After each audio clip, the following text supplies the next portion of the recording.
తెలుగు ఇండస్ట్రీలో ఎన్నో అవమానాలు పడ్డాను అంటున్న రకుల్ ప్రీత్ సింగ్ తెలుగు చిత్రసీమలో అడుగుపెట్టిన తర్వాత తనకు ఎవరు రెడ్ కార్పెట్ పరిచి ఆహ్వానించలేదని, తనకు చాలా అవమానాలు ఎదురయ్యాయని అంటోంది రకుల్ ప్రీత్ సింగ్.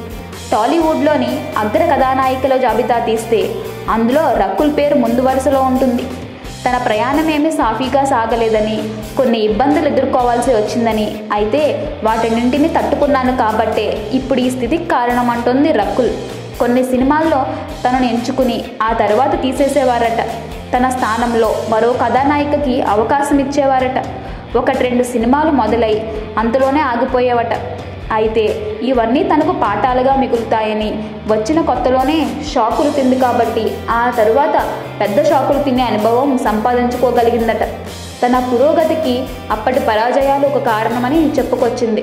గాలి కూతురి తర్వాత ఆ క్రెడిట్ యాంకర్ లాస్యకే దక్కిందట. యాంకర్ లాస్య తెలుగు ప్రేక్షకులకు పరిచయం అక్కర్లేని పేరు.